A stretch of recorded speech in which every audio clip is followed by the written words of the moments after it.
rahmat dan karunia Allah Subhanahu wa taala sehingga masih dapat melangkahkan kaki, menginginkan tangan dari rumah masing-masing menuju masjid yang sangat kita cintai ini. Dan ini merupakan suatu nikmat yang sangat luar biasa. Berapa banyak hari ini di tempat ini, di kampung ini, jumlah manusia yang ada di tempat kita ini, tapi Allah izinkan hadir di sini menyedihkan. Ini nikmat yang sangat luar biasa. Maka untuk itu kami menyapa bapak-bapak sekalian. Apa kabar semua, Pak? Sehat? Alhamdulillah. Saya doakan mudah-mudahan bapak semua sehat. Dan doa juga doakan saya, Pak. Karena kita nggak tahu doa mana yang makbul. Bukan berarti hari ini karena saya lagi di depan pakai mikrofon ngomong doa saya makbul, belum tentu, Pak. Bisa jadi doa bapak ini yang lebih makbul. Yang paling penting doakan saya biar nanti mati dari kayu tersebut seperti bangsa. Jangan jangan Pak Emin kan? Sekarang Ustaz. Soalnya masih ada dia kalau dia bukan sekarang begitu mati gimana? Tapi mudah-mudahan semua masih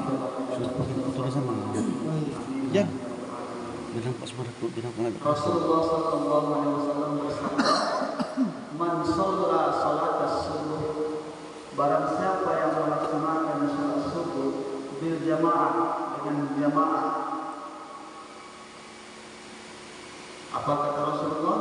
Barang siapa yang melaksanakan salat subuh dengan berjamaah, kana fi himmatillah, maka ia berada dalam jaminan Allah. Sangat luar biasa. Bahkan dalam hadis lain Rasulullah bersabda, "Man shalla bardain dakhala al-jannah." Barang siapa yang selalu rutin continue melaksanakan bardain itu salat subuh dan salat asar, dakhala al-jannah, maka ia akan masuk ke dalam surga. Mengingat kembali bahwa Allah berfirman, "Amma binikmati rabbika fahaddits." Maka kabarkan yang baik-baik, kabarkan kabar-kabar gembira. Bapak-bapak sekalian yang dimuliakan Allah Subhanahu wa taala, alhamdulillah ini merupakan kenikmatan yang sangat luar biasa. Kita patut untuk terus bersyukur kepada Allah dan terus menjaga istiqomah melaksanakan salat subuh ini, dan kita berdoa mudah-mudahan yang hari ini tak bersama kita, yang hari ini mungkin itu bagian dari anak famili keluarga kita berdoa kepada Allah. Apakah sampai doa kita kepada orang lain? Sampai, Pak. Mana dalilnya? Ucapan salam itu, assalamualaikum. Setiap kita jumpa sama Islam mengucap salam. Betul, Pak? Berjumpalah orang Inggris sama orang Inggris. How are you? Are you fine? Berjumpalah orang Arab bersama dengan orang Arab. Kaifa kamu? Alhamdulillah khair. Jumpa orang Batak dengan orang Batak. Horaslah. Tapi kalau orang Islam, terserah mau dia suku apa, bertemu sama dengan Islam, pasti selalu mengucapkan salam. Assalamualaikum warahmatullahi wabarakatuh. Dan dijawab, waalaikumsalam warahmatullahi wabarakatuh. Artinya ini adalah doa. Makna doa itu keselamatan, saling mendoakan dalam keselamatan. Di mana selamatnya? Di dunia wal akhirah. Bagaimana mungkin tak sampai doa kita kepada orang? Bagaimana mungkin doa kita sampai kepada saudara kita sesama? Doakan. Mudah-mudahan berkat doa kita suatu saat mereka akan memberikan hidayah. Dan hari ini kita bersyukur, yang paling penting karena kita duluan dapat hidayah. Hidayah itu mahal, Pak. Nabi Nuh alaihissalam punya anak bernama Kan'an. Nabi Nuh selevel Nabi, setingkat Nabi, anaknya sendiri pun juga tidak dapat hidayah. Datanglah banjir yang sangat luar biasa. Hingga hari ini, detik ini Tidak ada satu banjir pun yang dapat mengalahkan hebatnya banjir Nabi Muhammad SAW. Beberapa waktu yang silam kita mengalami banjir bandang. Di sini kenapa? Enggak ya? Saya tahu enggak kena karena kebetulan saya tinggal di Sukabumi, pesantren Bukit, pesantren Abu. Tapi di bawah sana kenapa? Abu. Bahkan di kampung saya di Semadam sana juga kena, rumahku segini banjir. Baru banjir kena. Kita juga masih ingat di tahun 2006 sungai kami itu Pak, mungkin Bapak masih ingat, kita flashback masa lalu, kita kembali ke masa lalu. Sungai kami yang dulu sebelum banjir 2006 bandang itu bersih, jernih, betul Pak. Airnya bisa masih kita minum. Tapi selepas banjir bandang, kalau di rumah saya itu segenteng itu kena. Pada masa itu kami semua mengungsi di tempat yang tinggi, cari tempat yang paling tinggi.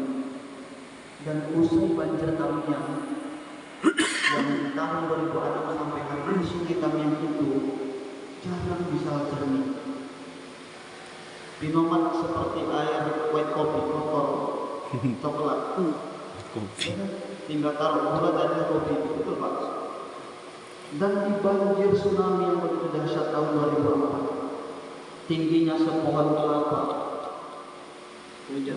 Tapi banjir yang saya sebutkan tadi belum ada satupun banjir yang dapat mengalahkan hebatnya banjir Nabi Nuh. Yanzilul alma minas sama ilal ard wa yakhudul ma minal ard ilal fawq. Turun air dari langit ke bumi, dan bumi juga mengeluarkan air membanjiri seluruh tempat. Apa katakan kepada Nabi Nuh, anaknya yang sudah mulai tumbuh dewasa? Sehingga ketika banjir bahar naik, air di mana-mana, Nabi Nuh manggil, sini kan, sini kamu gak akan selamat, kamu anakku, percaya kata ayah. Sayangnya seorang ayah kepada anak, meskipun anak tadi mungkin masih dalam keadaan nakal, jahat, tapi apa kata kamu? Tidak, wahai ayahku, aku akan pergi ke tempat yang paling tinggi, aku akan berlari ke gunung-gunung. Akhirnya kan pun mati dalam keadaan kafir, karena gunung pun juga tenggelam pada masa itu. Mahalnya hidayah Nabi Lut alaihissalam punya istri, istrinya juga tak dapat hidayah. Bahkan Nabi Muhammad SAW punya paman Abu Lahab, Abu Jahal juga tidak mendapatkan hidayah. Ini menunjukkan bahwasanya hidayah itu begitu mahal. Punya uang ribuan dolar, punya uang jutaan, miliaran, triliunan, belum tentu dapat membeli hidayah. Tapi hidayah itu pasti akan datang kepada kita ketika kita mau untuk mencarinya. Kadang tak dicari pun Allah itu sayang sama kita. Datang hidayah itu kita terima, itu sangat luar biasa yang pertama. Apa tanda Allah itu sayang pada kita? Yufaqihu fiddin. Allah mudahkan kita untuk memahami agama. Alhamdulillah rabbil alamin. Dan hari ini Pak, sama-sama kita berdoa. Saudara-saudara kita, teman-teman kita, sanak famili, bahkan anak istri kita, tetangga kita doakan untuk mudah-mudahan agar diberikan kesadaran, agar selalu diberikan hidayah oleh Allah Subhanahu. Doanya jelas, doanya terletak dalam surah Al-Fatihah, menjadi rukun dalam salat. Yang ketika kita tak baca itu Al-Fatihah, tak sah salat kita. Ihdinas siratal mustaqim, yang artinya tunjukilah kami ke jalan yang lurus. Mustaqim, lurus, hurufnya huruf O. Tapi kalau huruf K, mustaqim, artinya kepiting. Tunjukilah kami jalan yang bengkok, tunjukilah kami jalan kepiting. Kalau huruf O dibaca dengan huruf K, mustaqim, ini bahaya. Makanya perlu pendidikan sejak dini untuk anak-anak kita, agar anak kita mampu membaca Al-Quran dengan baik dan benar. Alhamdulillahirabbil alamin, hanya hal kecil. Tapi kalau kita baca dengan bacaan H besar, Alhamdulillahirabbil alamin, maka segala celaka bagi Allah ini bahaya. Hanya salah pengucapan, salah makhrajal huruf, salah cara mengeluarkan huruf bisa membuat salah pada arti. Itu pentingnya sejak dini turun kita ajarkan mengaji. Karena kita sebagai kepala keluarga, kita sebagai pemimpin, kata Rasulullah SAW, setiap kita adalah pemimpin, dan setiap pemimpin itu nanti akan dimintai pertanggungjawabannya. Bapak hari ini punya anak pasti, Bapak mungkin sudah punya cucu pasti. Anak berikan pendidikan agama. Nomor 3 hal diajarkan. Yang pertama, yang sifatnya fardu ain. Ada yang itu sifatnya fardu kifayah, 2 hal. Fardu kifayah dan fardu ain. Apa itu fardu kifayah?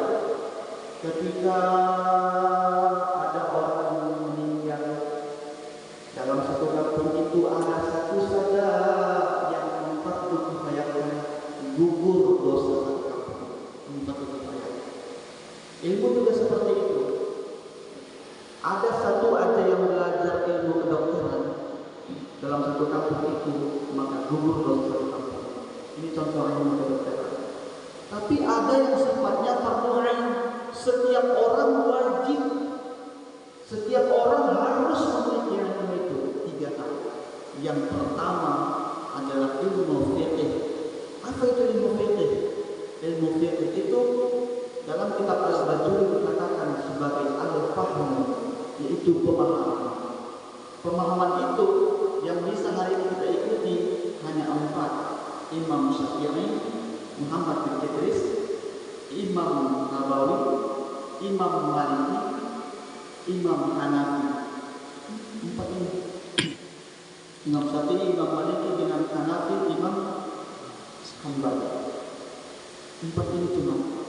Tapi mayoritas kita di Indonesia banyak mengikuti mazhab Imam Syafi'i. Silahkan kita pilih pilihan mana. Tapi yang penting ketika kita sudah memilih satu mazhab, harus betul-betul mempelajarinya. Sebelum kita mempelajari pemahaman itu, jangan menyalahkan pemahaman orang. Karena ada yang sudah seperti itu. Tangannya seperti ini. Seperti ini. Kalau Imam Maliki, semua betul, karena mereka punya dasar. Kalau kita Imam Syafi'i 2 versi. Imam Syafi'i itu ada pendapat ketika di Baghdad, ada pendapat ketika di Mesir. Makanya ada pendapat jadid dan ada pendapat qadim. Kalau pendapat jadid itu apa yang biasa seperti ini, di atas pusat, di bawah. Kalau ketika pendapatnya qadim, ketika masuk di Baghdad, itu seperti ini. Akbar, agak ke kanan sedikit. Apa? Kenapa harus seperti ini? Ternyata agar menekan ulu hati. Filosofinya, setan itu datang menggoda manusia dari berbagai arah, dari depan, dari belakang, kiri kanan, atas bawah, tak mampu masuk dari kanan darah. Maka ketika ditekan hati ini, nafas kita terasa sesak, maka itu setan akan susah untuk. Memang betul namanya azan, begitu takbir Allahu Akbar, Allahu Akbar, tidak ada ajaran terlambat betul. Azan selalu kuat. Kata Rasulullah, begitu azan saya kabur. Makanya kalau ada orang kesurupan, ya solusi darurat untuk mengusir setan itu azan, setan pergi. Begitu selesai azan, setan datang lagi. La ilaha illallah. Setan dah kabur jauh. Tapi begitu agak kabur Allah, mulai sholat, di situ nggak tergambar ibaratkan nonton TV. Kunci yang nggak pernah jumpa tiba-tiba ketika sholat Allah.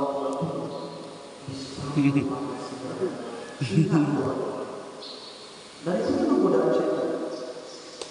Maka Fikih itu adalah pemahaman tata cara sholat.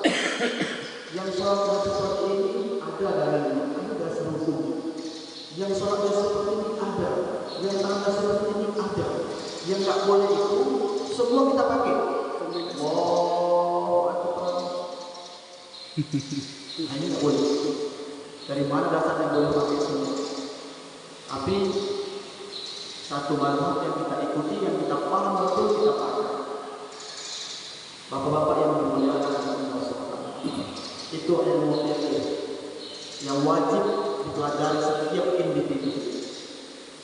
Hari ini mungkin karena kita sudah tua, yang perlu mungkin tanggung jawab kita adalah keturunan kita, yang bisa kita pimpin, yang menjadi tanggung jawab kita.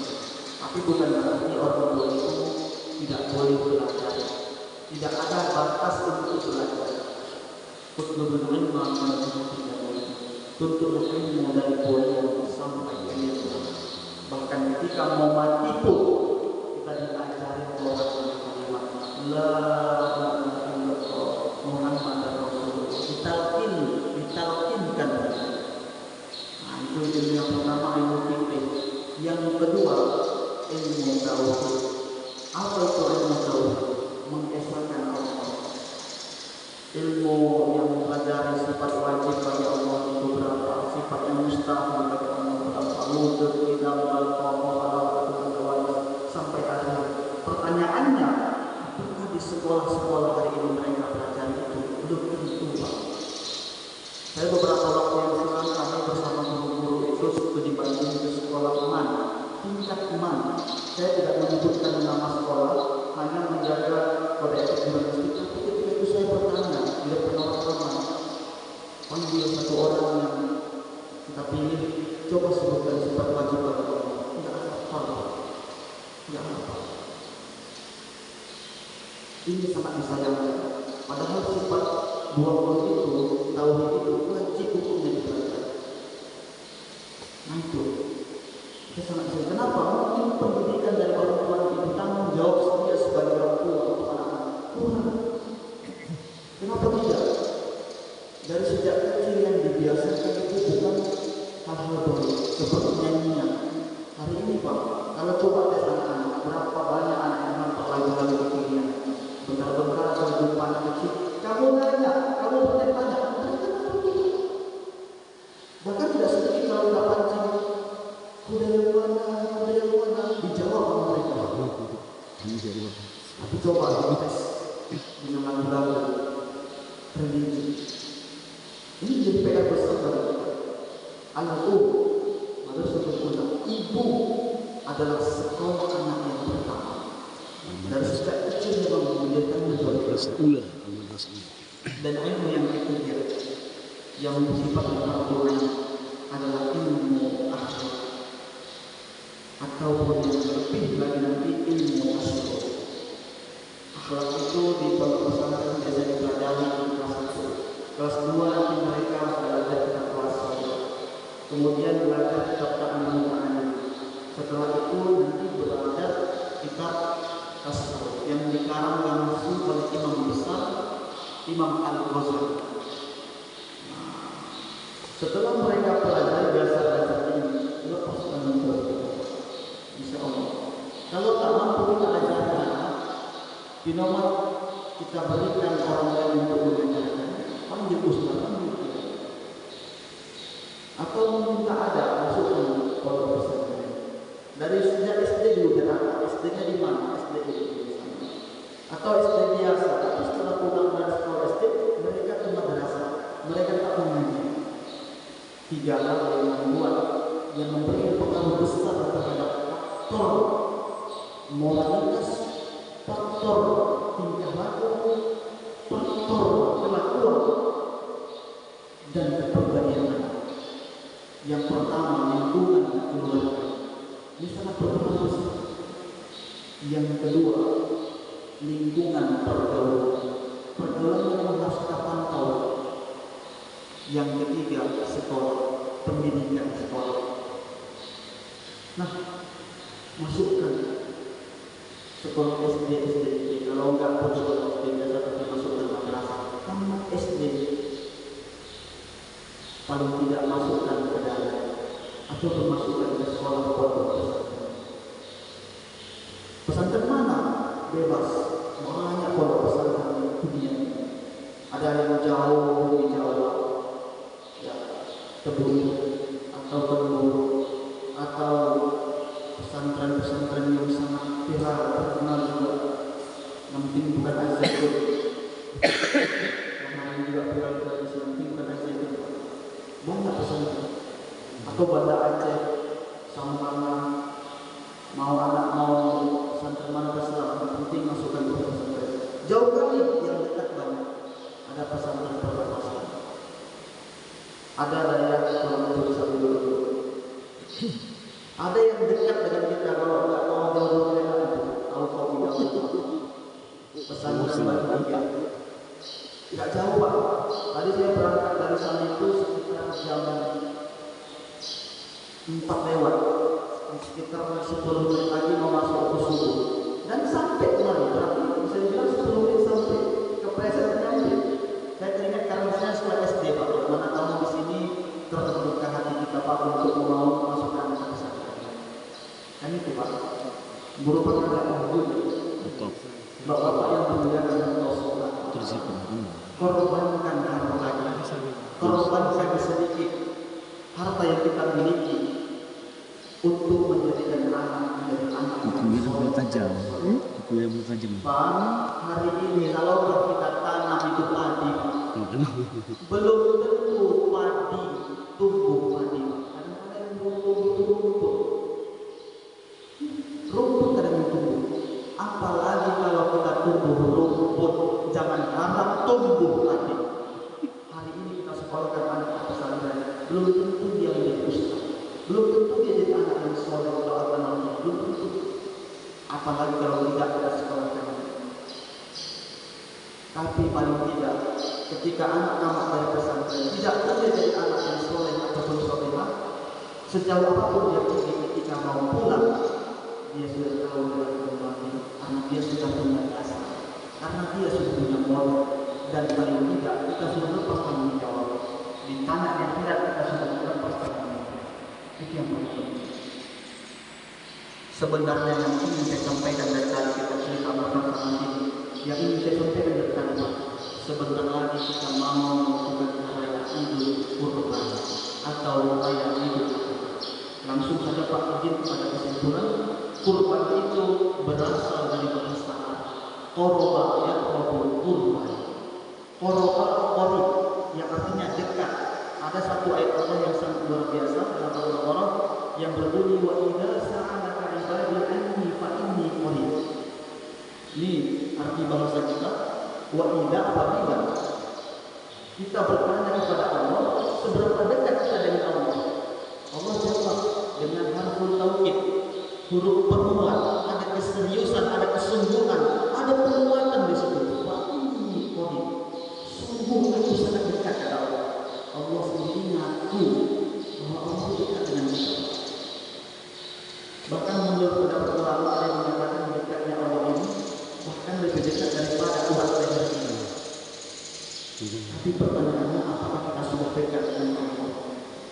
Maka kurban itu adalah upaya kita dalam mengorbankan sesuatu, membuktikan pengorbanan kita itu, dan kemudian menjalin kedekatan kita dengan Allah Subhanahu wa taala.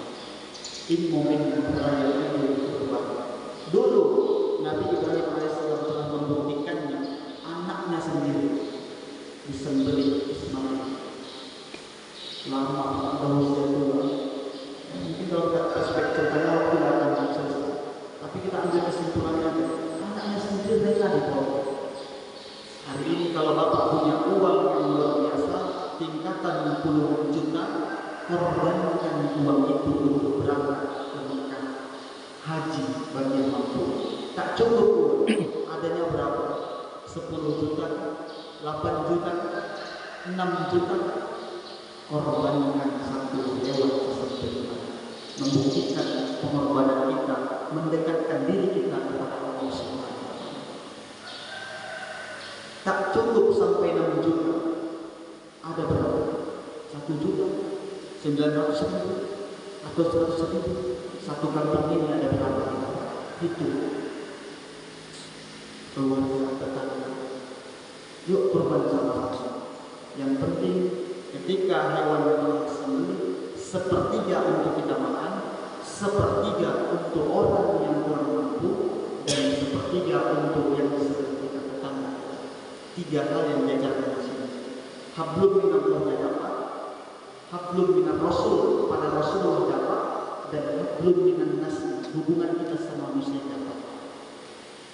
Mungkin bisa didapatkan disampaikan, tapi pengorbanan itu yang sifatnya tahunan hari ini waktu ini, pengorbanan yang sifatnya setiap hari bisa kita lakukan, itulah contoh kecil tadi. Korbankan perasaan rindu sayang kita ini daripada anak sering di rumah tangga masukkan ke proses. Korbankan korban mudah-mudahan dapat membawakan kita. Hari ini kita ingat pada orang tua, kita masih mau berdoa untuk kita. Yang perlu kita risau, setelah kita meninggal, apakah anak kita nanti ingat sama? Bapak meninggalkan harta yang begitu banyak. Kira-kira siapa yang memakai duit itu? Mungkin dipakai istri bapak untuk anak, mungkin dipakai anak bapak untuk koyako, habis. Tapi mungkin bisa dilakukan disampaikan. Mohon maaf Pak, tidak ada sedikit pun untuk menyinggung perasaan Bapak. Kami ibaratkan menggali sumur, Pak. Semakin digali sumur itu semakin dalam. Niat kami hanya untuk mencari air yang bersih. Walaupun terkadang saat menggali itu ada cacing yang kena, dan cacing itu merasakan sakit. Apalagi sampai terputus cacing itu sakit nih. Jadi itu juga kami mau bersama Bapak. Ada sedikit pun kami niat untuk menyinggung Bapak, untuk menyindir Bapak. Niat kami hanya untuk lillah, untuk kebaikan karena Allah. Mohon maaf Pak. Ada yang tersinggung Pak tidak? Kalau perlu tidak ada, kita lalu bilang topik wal hidayah, wa ridwan